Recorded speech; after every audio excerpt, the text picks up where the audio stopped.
riding in the dirt. In the beginning, it was a necessity. The roads that we take for granted today didn't exist when the first BMW motorcycles were developed. Today, finding good roads isn't a problem, and the machines we build are better equipped than ever to take advantage of them. But some of our most loyal customers continue to ride in the dirt, and our best-selling motorcycle ever is a bike designed to be as capable off the road as it is on the road. 2010 marks the 30-year anniversary of the BMW GS motorcycle. For 3 decades, this legendary machine has been crossing borders and shattering the boundaries of what a motorcycle can be. But what makes the GS unique, and why has it become the icon of adventure riding?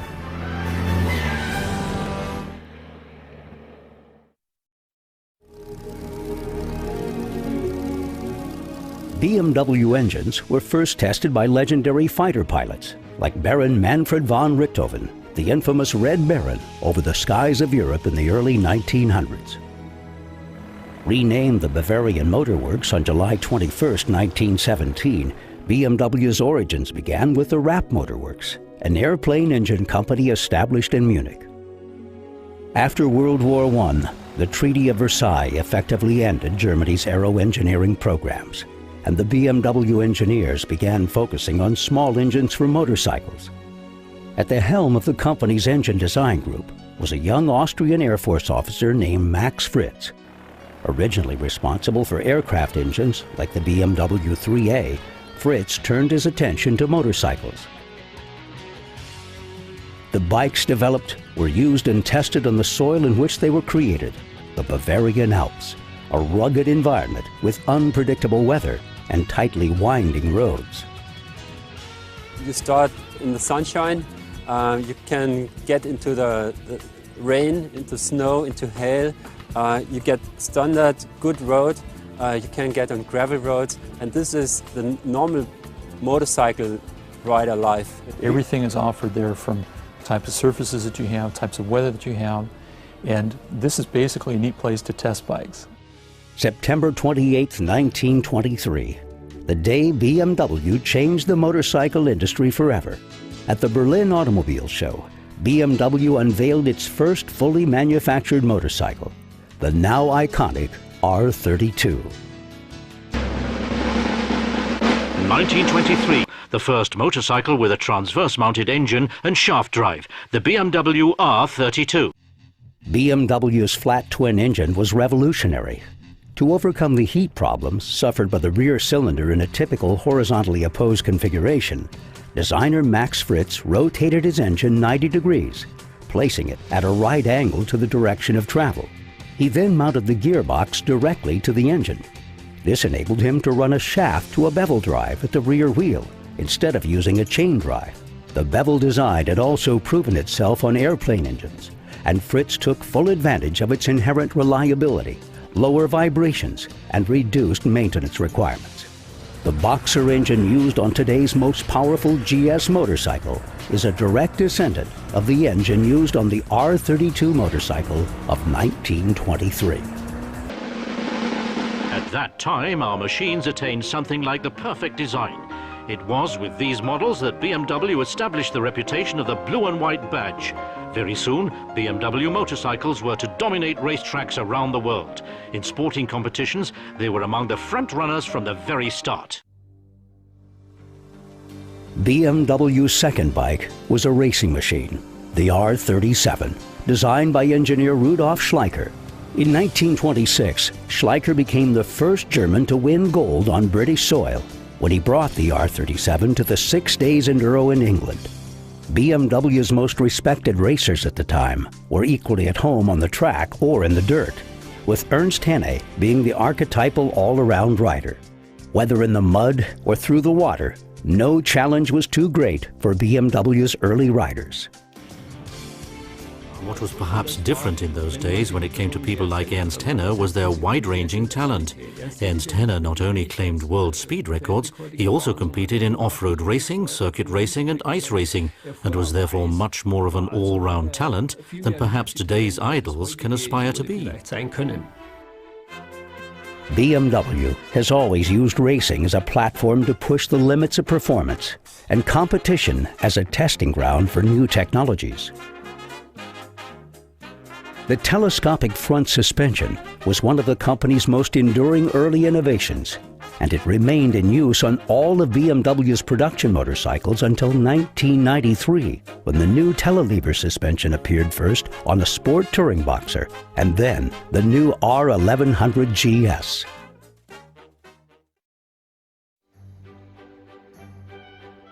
In the 1940s, BMW began making motorcycles for the German military.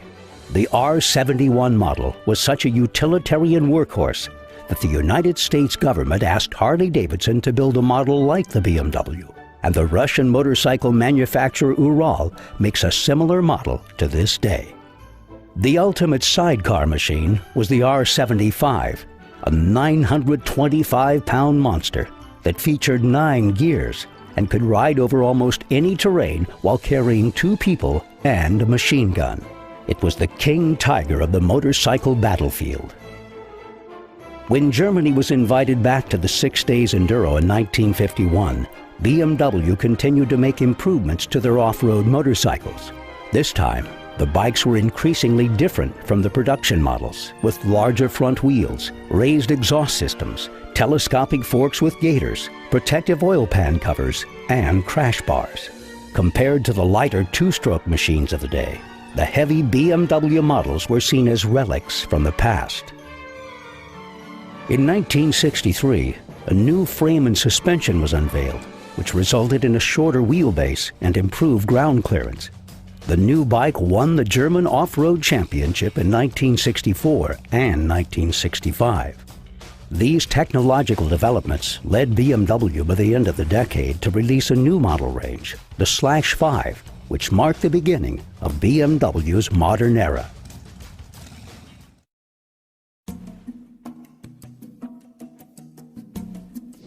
Throughout the 1970s, BMW continued to be very successful in the dirt, which led to the development of new off-road designs. At the time, small single-cylinder 2-stroke Honda and Yamaha bikes were creating an enduro craze in the USA, but BMW envisioned a new machine with a 4-stroke engine and a suspension that was capable of riding over long distances without strain. And so the idea of the large, comfortable endurance bike was born. In 1978, the Italian company Laverda developed a prototype for BMW. It was known as the GS 800. The same year, BMW's test department built a prototype for cross-country motorsports events. It was created without formal BMW approval and featured a single-sided swing arm known as a monolever. The following year, a team of 6 BMW factory riders competed in several major off-road events. They were riding a GS 800 prototype with better suspension, a lighter frame, and an 800cc motor assembled from various BMW parts. The next year, BMW sent 2 factory teams to the major races and won several titles with the GS 800. With these victories fresh in mind, on January 1, 1979, a new management team at BMW was presented with the GS 800 prototype as the basis for a new production model. It combined components from the R80 road model with newly developed elements. A lighter rear end and larger front wheels formed the basis of its off-road credentials. But the most outstanding innovation was a single swing arm on the rear wheel. The concept was approved, and the development of the GS went into high gear. Initial tests of the new GS were performed in Ecuador in January 1980. During the trip, the motorcycles and riders had to prove themselves in extreme climatic conditions.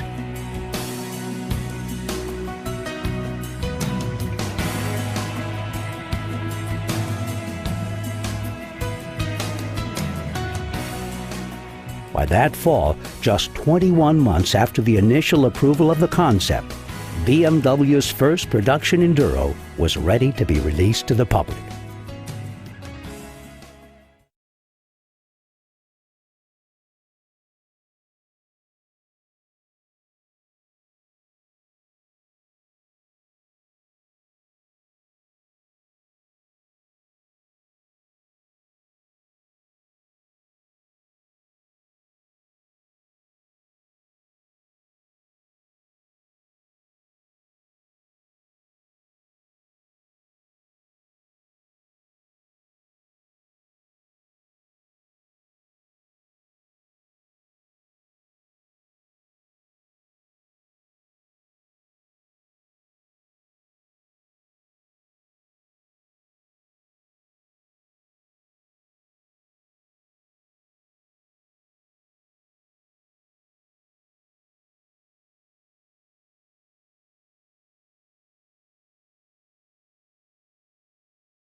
got their chance when BMW entered the infamous Paris-Dakar Rally. In a race where most bikes don't even finish, BMW's reliability and performance set the bar in 1981. The company not only had the highest percentage of finishing motorcycles, but in the hands of Hubert Auriol also won first place by a full 3 hours with the BMW R80 GS. After the Paris-Dakar, there was no doubt that the GS was as capable off the road as it was on the road. With its 800cc engine, drive shaft, and single swinging arm, the R80 GS quickly became the ideal motorcycle for global vagabonding, and it opened up a new, previously untapped market, adventure touring.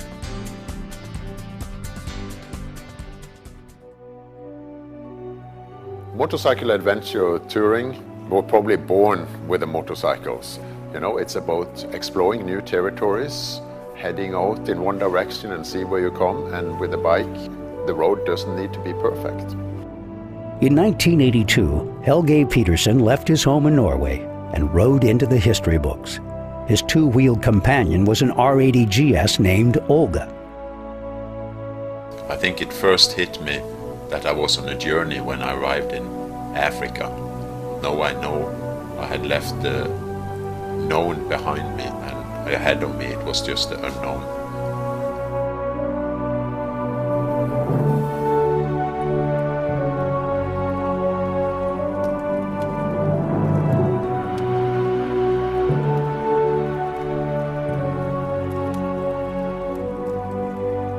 What started out as a dream to see Africa turned into a 10-year odyssey around the world through more than 80 countries. Along the way, Helge Petersen became the first motorcyclist to ride the length of the Pan American Highway through the infamous Darien Gap.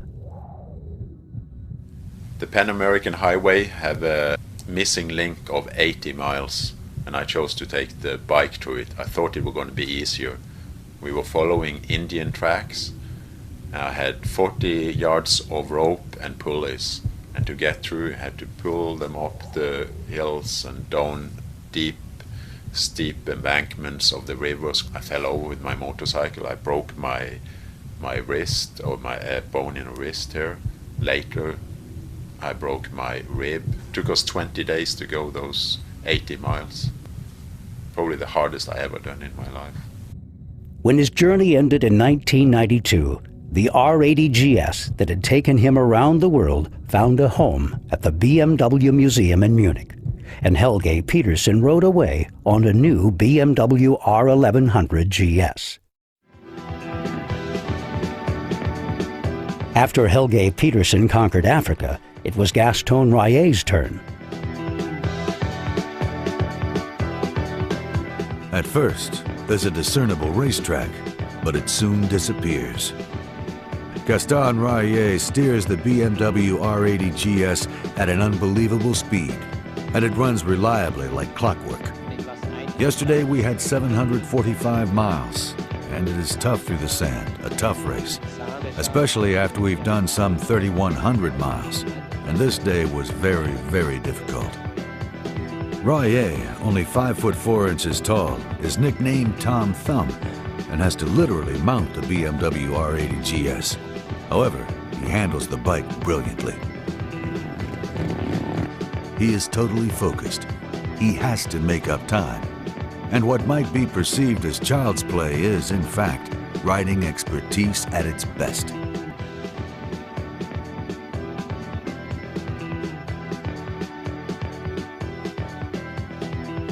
Alone and without teammates, but with an undeniable fighting spirit, Gaston Raillet lays down an unbelievable speed through the Tenere Desert, to the extent that many of his competitors cannot keep up. With the cheering of several thousands on the beach in Dakar and a lead of over 50 minutes, the king of the desert, Gaston Raillet, races towards the finish line. It was the second time that the 34-year-old Belgian Raillet won the Paris-Dakar Rally on a BMW. And it was the fourth win of this gigantic race for BMW, with Gaston Raillet exclaiming at the finish line, This was the toughest race of my life, but I am happy. The success of the GS and the world's toughest rally paved the way for the Boxer's career as a dependable means of transport for globetrotters. BMW naturally followed their victory with the Paris-Dakar Special Edition model in 1984, which further enhanced the bike's growing reputation as the motorcycle of choice for long-distance travel.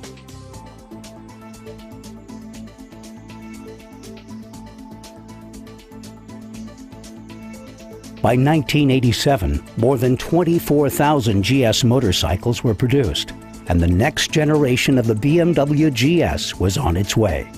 Now written without a forward slash, the new GS featured a Paralever rear swing arm in place of the monolever, a new front suspension, cross-spoke wheels, and frame improvements.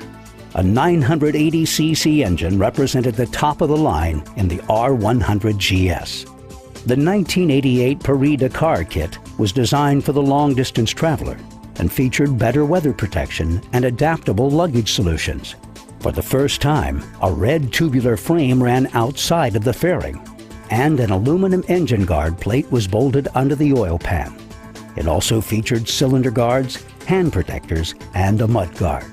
It became Germany's best-selling motorcycle in 1988.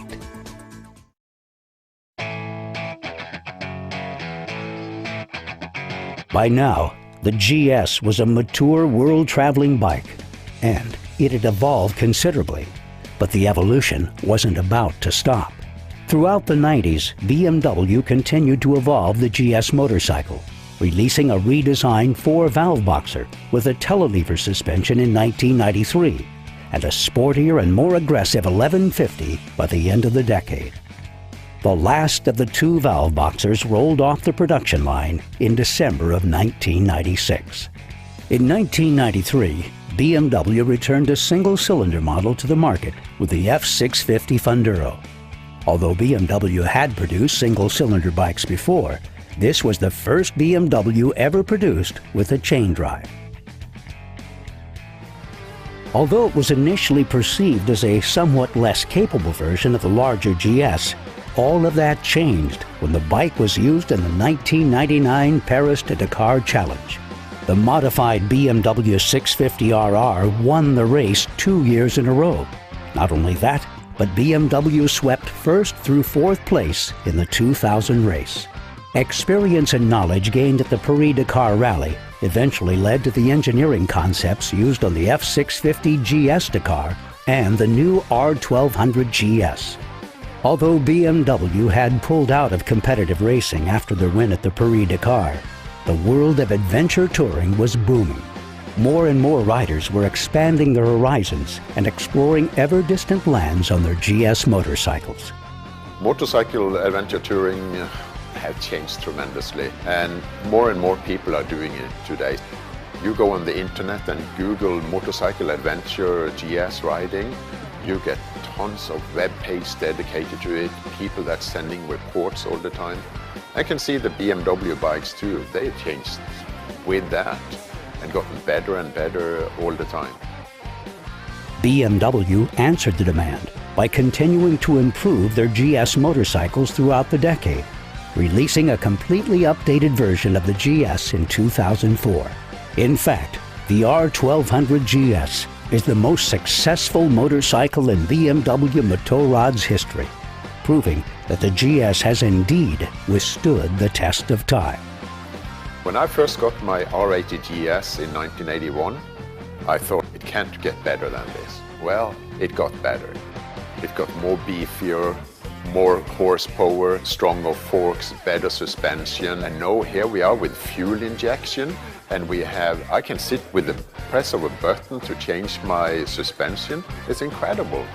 And most of the changes though that I mostly enjoy, it's not just the horsepower, it's how it handles. And the proof has been up through the years. You've seen it over and over again. Editors in magazines around the world are praising the GS. In 2005, BMW introduced a competition-worthy production boxer, the HP2. Designed with harder-edged off-road use in mind, the HP2 weighs in at just 175 kilograms and comes with a 1200cc boxer engine that's good for 105 horsepower. The HP2 is the most uncompromising production off-road boxer of all time, and BMW is once again at the forefront of off-road events. In 2009, the range was expanded with the introduction of the F800 GS middleweight sports enduro, which is also destined to become one of BMW Motorrad's best-selling machines.